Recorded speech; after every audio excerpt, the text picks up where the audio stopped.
Hola, bienvenidos. Mi nombre es Roxy Arteaga, soy médico cirujana, actualmente residente de infectología en el Hospital 2 de Mayo. El tema de hoy es profilaxis post-exposición ocupacional.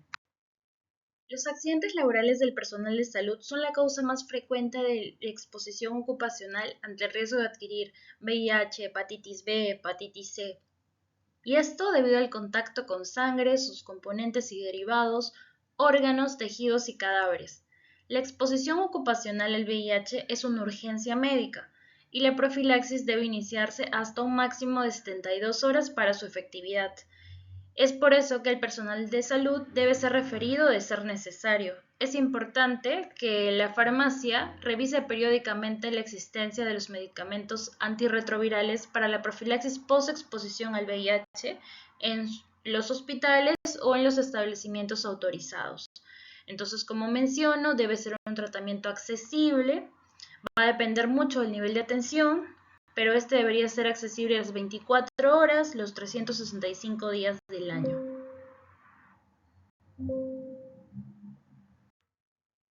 Aquí podemos ver un gráfico que representa un estudio elaborado por el CDC. En realidad hay pocos estudios acerca de la prevalencia en la transmisión de infecciones a través de sangre y fluidos biológicos. La mayoría de datos se refieren a exposiciones laborales de trabajadores de la salud. La transmisión por pinchazo con aguja en exposiciones laborales para el virus de la hepatitis C, representado por la zona anaranjada, es del 6 al 30%, por virus de hepatitis C del 1.8% y por VIH del 0.3%. Como pueden ver en el otro gráfico, en el caso de contacto mucocutáneo, la transmisión del virus del VIH es extremadamente baja. En el 2024 se publicó un estudio de corte transversal que utilizó una encuesta en línea donde participaron 74 trabajadores de salud de 2 hospitales, que básicamente se observa que las principales modalidades causantes de pinchazo de aguja fueron recapuchar la aguja, extracción de sangre venosa, movimiento repentino del paciente durante la inyección o sutura, mala eliminación de objetos punzocortantes y el uso inadecuado de equipos de protección. Con respecto a la prevención de la exposición ocupacional al VIH, existen medidas que son responsabilidad del establecimiento de salud o servicio médico de apoyo, como por ejemplo, implementar precauciones universales de bioseguridad, proveer al personal de salud con equipo de protección y material adecuado, solicitar que el personal de salud cuente mínimamente con vacunación contra tétanos, difteria, hepatitis B. Asimismo, elaboración de procedimientos de trabajo seguro para cada puesto de trabajo. ¿No? Es importante que el personal sepa que en un procedimiento cada personal va a cumplir un rol específico. Además de gestión y manejo de residuos sólidos biocontaminados y recibir entrenamientos sobre las medidas de seguridad.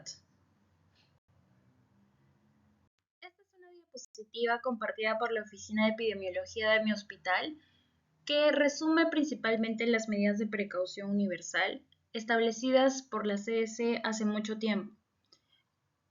Tenemos el lavado de manos, el uso de elementos de barrera, como guantes, por ejemplo, ventilación adecuada de ambientes, limpieza, desinfección y esterilización de instrumental médico, manejo de eliminación de objetos punzocortantes, manejo y eliminación de residuos sólidos, descontaminación y limpieza terminal, manejo de derrame accidental de sangre y secreciones, así como manejo de exposición accidental con material contaminado.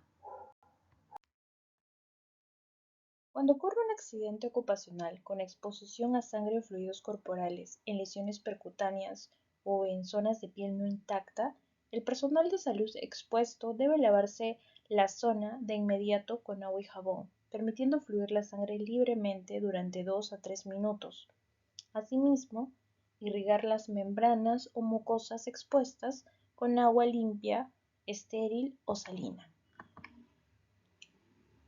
Cabe mencionar que no se debe presionar ni succionar el sitio de accidente en la zona de la piel, ya que aumenta el riesgo de adquirir infección por VIH.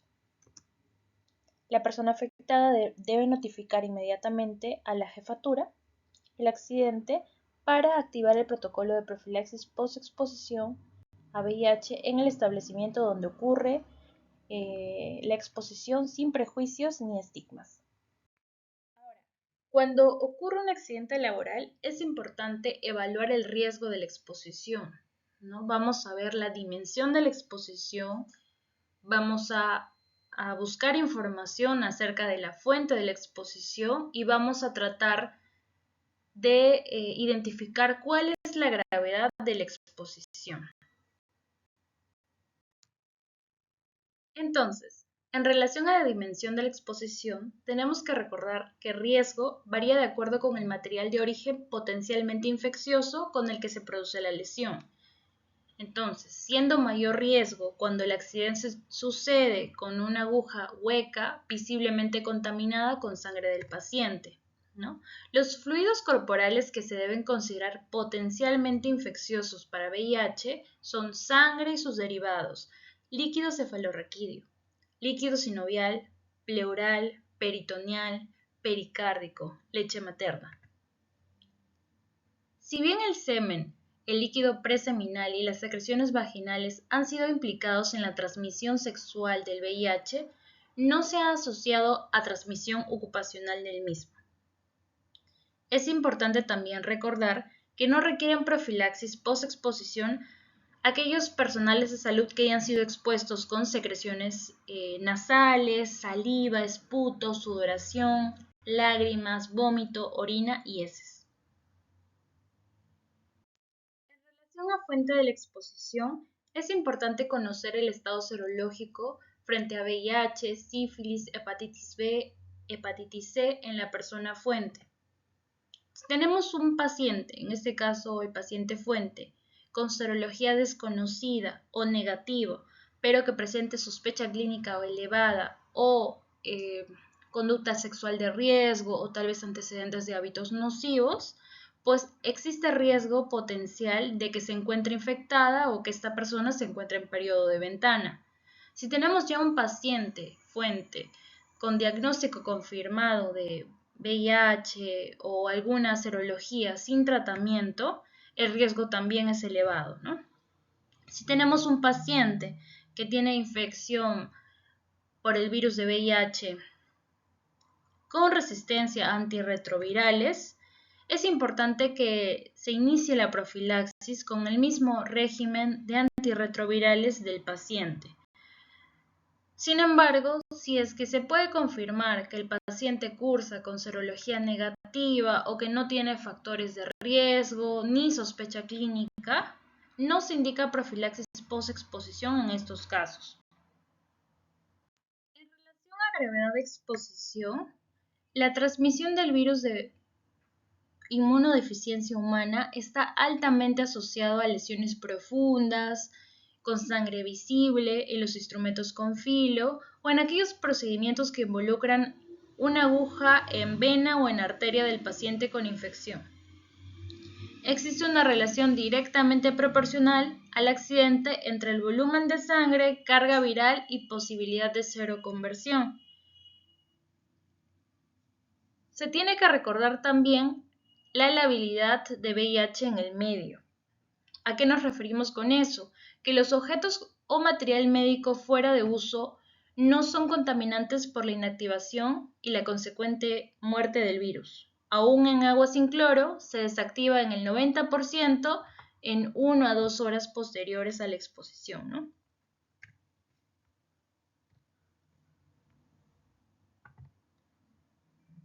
Ahora, en caso de producirse el pinchazo o punción con una aguja que fue utilizada recientemente, se debe investigar su procedencia y evaluar su riesgo epidemiológico.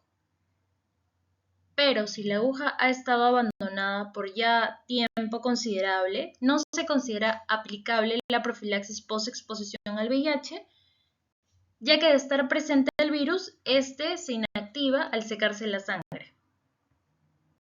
Describe describe como accidente ocupacional severo aquellos con lesión producida por aguja hueca, herida profunda, sangre visible en el dispositivo, aguja utilizada en la arteria o vena del caso fuente, salpicadura de gran volumen de líquidos, ya sea líquido cefalorraquídeo, sinovial, pleural, etc., o sangre que entra en contacto con las mucosas o piel no intacta.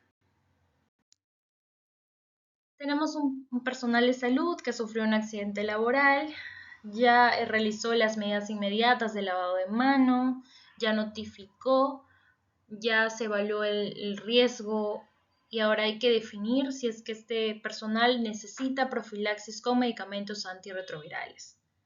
El personal de salud debe realizarse pruebas de laboratorio iniciales, VIH, sífilis, pruebas rápidas de hepatitis B y C en caso el establecimiento de salud cuente con ellas, pruebas de función hepática, renal y hemograma. Ojo que el resultado no retrasa el inicio de la profilaxis post-exposición a VIH. Paralelamente a la fuente de infección, si es que es un paciente con serología desconocida, se debe tomar pruebas rápidas para VIH, hepatitis C, hepatitis B y serología para sífilis. Si es que ya es un paciente con diagnóstico confirmado de VIH, tiene que solicitarse carga viral o conocer cuál es el tratamiento antirretroviral actual y si es que este paciente cuenta con pruebas serológicas adicionales, ¿no? No hay que olvidar de que un personal que sufre un accidente laboral necesita consejería tanto para la prueba, para la adherencia de profilaxis a la post-exposición al VIH. En algunos casos es necesario apoyo psicológico, psiquiátrico. Y esta profilaxis post-exposición al VIH, en caso de ser necesaria, será por 30 días y se indicará dentro de las primeras 72 horas, ¿no? Según el resultado de los exámenes a revisar y actualizar el esquema de vacunación de hepatitis de acuerdo con la normativa para el personal de salud. Se debe indicar profilaxis solo si el accidente ocupacional es severo. Ya mencionamos algunos ejemplos en las diapositivas anteriores. Si es que el caso fuente tiene factores de riesgo para VIH, si es que el accidente ocupacional ocurrió en un servicio donde se atienden pacientes con infección por VIH, y el tratamiento de primera línea es con dolutegravir, lamivudina y tenofovir, una tableta cada 24 horas por 4 semanas. En caso que el caso fuente tenga serología negativa, sin factores de riesgo, no está indicada la profilaxis post-exposición. En aquellos personal de salud que ya inició con el tratamiento, este puede ser suspendido una vez que se cuente con la serología negativa, ¿no? El seguimiento es a través de test de ELISA para VIH basal a las 4 semanas, 3 meses y 6 meses post-exposición. Evaluar a la persona expuesta tomando profilaxis post-exposición dentro de las 72 horas. Hay que monitorizar la toxicidad. Asimismo, si el trabajador se presenta para la evaluación de una exposición de alto riesgo en un tiempo mayor a 72 horas después del incidente, no se recomienda la iniciación tardía de profilaxis, ¿no? En estos casos, la recomendación sería una vigilancia estrecha del personal. De igual manera, este gráfico de la Oficina de Epidemiología nos permite evidenciar que el grupo ocupacional en etapa de entrenamiento es aquel que presenta mayor frecuencia de accidentes por objetos punzocortantes. Y esta diapositiva final para recordarles que a pesar de que la tasa de transmisión de VIH es baja en comparación con la transmisión de hepatitis C y B, hay que recordar que nosotros no sabemos si un paciente es portador asintomático de cualquiera de estas patologías. Es importante ser extremadamente cuidadoso ante cualquier desecho contaminado con sangre y sobre todo ante las agujas hipodérmicas, jeringas y otros elementos punzocortantes. Gracias.